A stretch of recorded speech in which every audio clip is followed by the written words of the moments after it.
Hello, this is Pastor Deborah again, and welcome to another wonderful word of encouragement, spiritual teaching video for you. I have another deep question for you to ponder, to think about, and to study. You can look to history, other faiths, religions. You can look in the mystics. You can look at ancient history. But I want you to think, ponder, and so you can be able to answer this question. Now remember, when I ask you a deep question, I'm asking you to be a truth seeker, one who goes out and finds out what the truth is. In this particular question that I'm going to ask you, you may have had this interaction I'm going to talk to you about. But it may not be from a good and righteous and loving source. It could be from the kingdom of darkness. Could be from evil things, evil sources. So you have to be careful. There are two sides to this question. As you know, there's good and evil, black and white. In the Chinese culture, it's called yin and yang. There's the left and the right. So you have to learn to look at the past. You don't ignore the evil. You study them. You understand how they work and how they are trying to be the righteous ones, the good ones, to trick you, deceive you, because they can't be that. But right now, let me ask you an important question. Has an angel, a messenger of God, the Lord, the King of heaven, the God of creation, the God of all life, the God of eternity, and who is the God of Abraham, Isaac, and Jacob, of Israel, Joseph, King David, Solomon? Has this God sent a messenger to you? Or has he come himself and talked with you? It's called an open vision. Has that happened to you? Has this God come and talked to you personally? I can say, yes, I've seen him. I've seen his angels. They talk to me. Oh, I've also had the evil, wicked ones come. And you have to learn the difference. Well, let's look at some scriptures that maybe can help you to begin your study on this question. We're going to the Old Testament of the Authorized King James Bible, the one that I use. I like that one because there's no commentaries. I have to hear from the teacher himself what it means. I do use the Strong's Concordance to understand what the words mean in Hebrew and Greek. I also use the Webster's Dictionary, and that's all. Now, God can teach me through nature, experiences, fairy tales, stories, music, poems, paintings, my life circumstances. Have you ever had a rose talk to you? Or a butterfly or a bird? God can use those. He can speak because they are all His creations. Even our sun and our moon and our stars, they have voices. The earth, the wind, the fire have voices. Everything has a voice and can speak to us. So we're going to look at Judges 6, verse 12, and Joshua 1, 2 through 7. These are two Old Testament books. Don't ever be afraid. I've read the Quran. I've read Buddhism and Taoism. I've looked at Scientology. I've looked at the Mormons. Don't ever be afraid to read other religious books and study.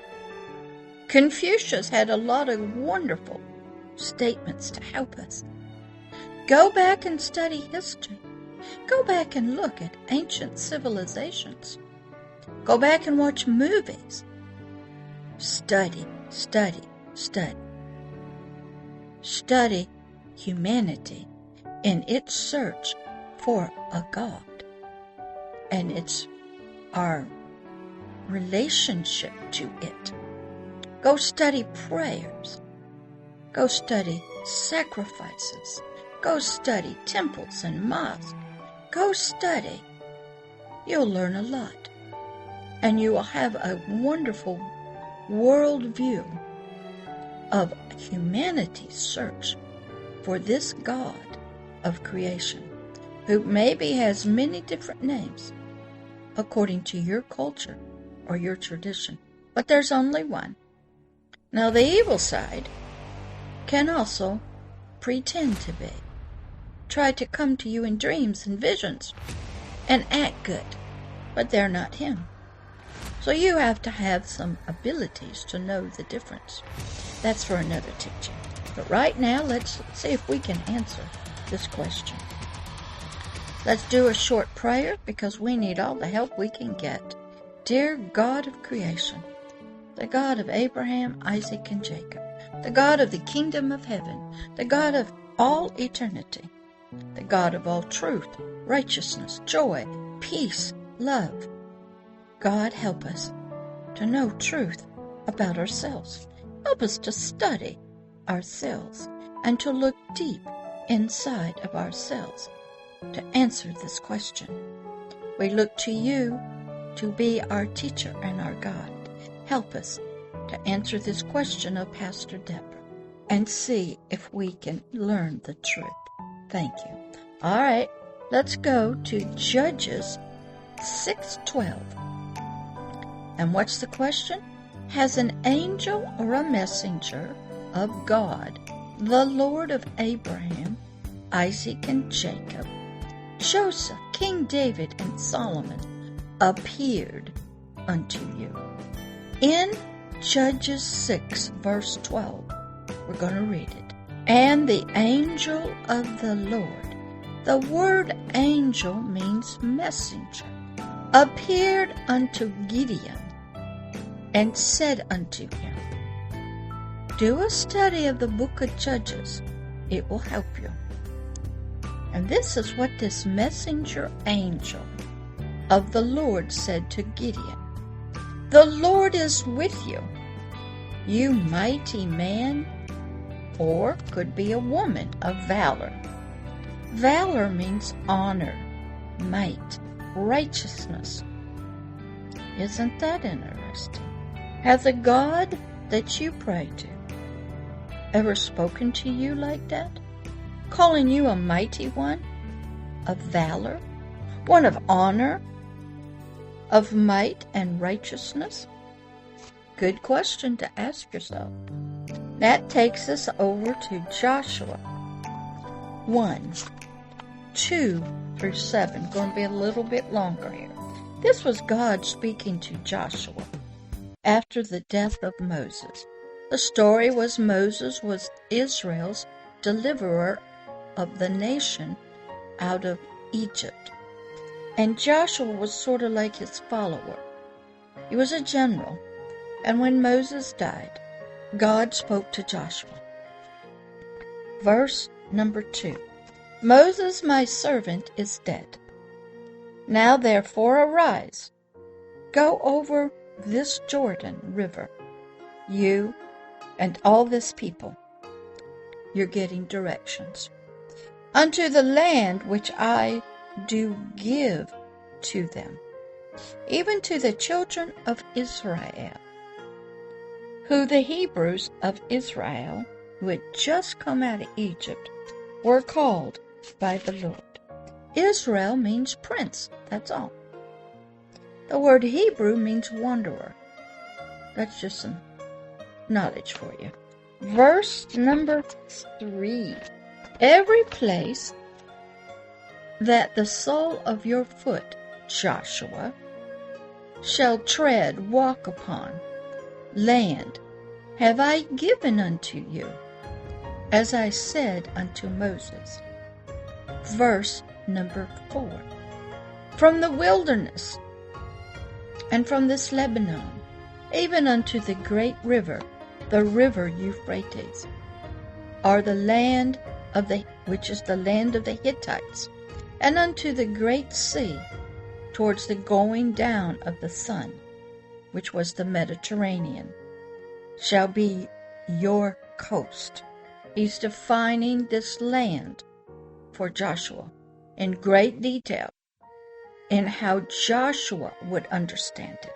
This is what the landowner, the king, does when he is your Lord. Remember, God created the earth.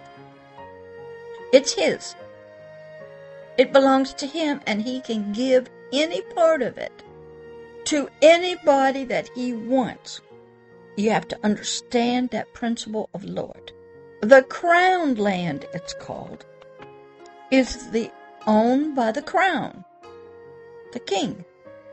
It's the official owner.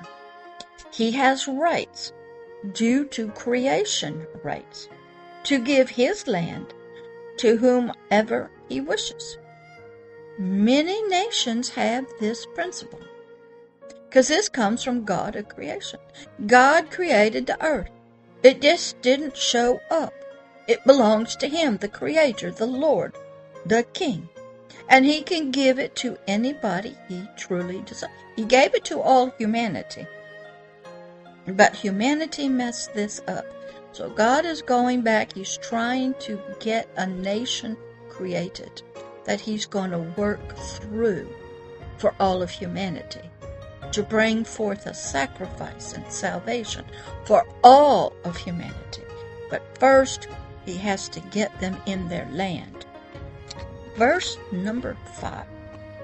There shall not any man be able to stand before you, Joshua. Be stronger than you all the days of your life. As I was with Moses, so I, the Lord God, will be with you.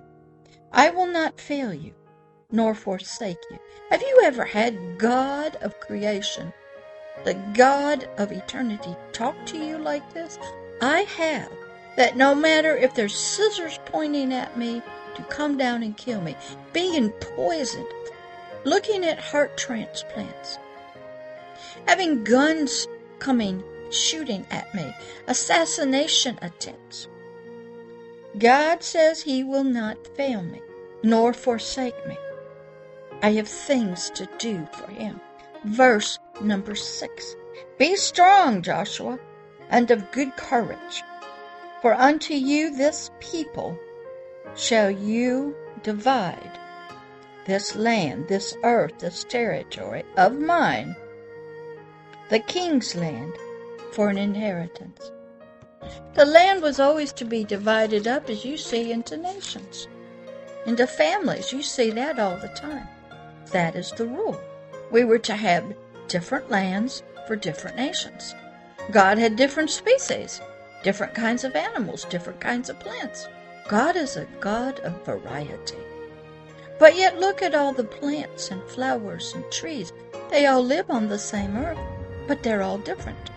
They all have different types of areas they must grow in.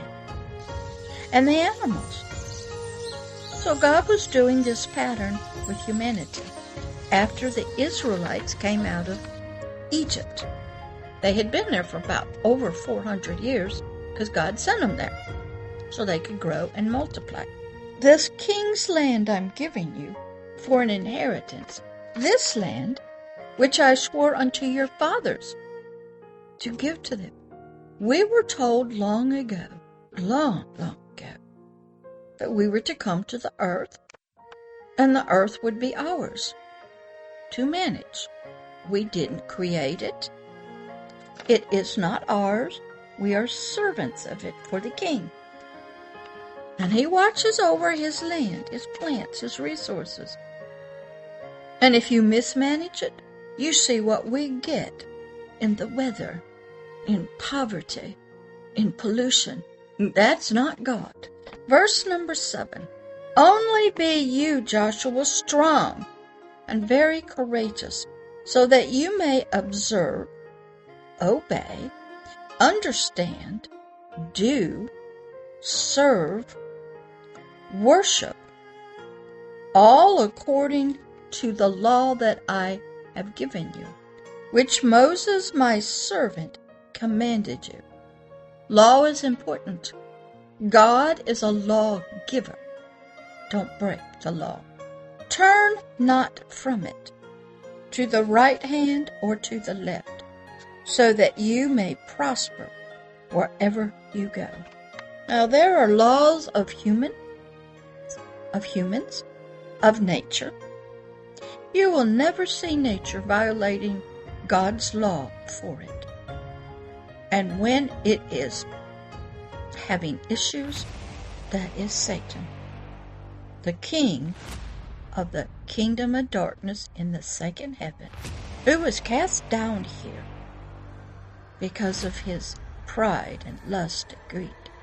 And he is trying to take this earth over and turn it into his kingdom with his servants and his family. So we're in a battle. But I wanted to ask you this question. Has an angel, a messenger, or even God himself come to you in a vision, spoken to you through nature, through circumstances, through history? This God, this Lord of Abraham, Isaac, Jacob, Joseph, King David, Solomon, appeared unto you? Has an angel of the Lord talked to you openly in what we call an open vision? And if he has, what has he said to you? That's my question to you here today on this word of encouragement. Yes, I pray for people to have open visions. You need to see what you don't see.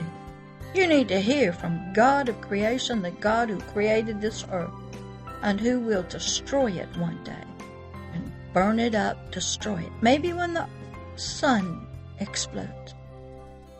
So that's my question. Have you had an open vision? Have you seen God? Have you heard God's voice? Remember, there's others who will try to pretend to be him. And you have to learn to have a discerning spirit to know the difference. All right, that's my question and your word of encouragement for today. I'll see you next time. Bye-bye.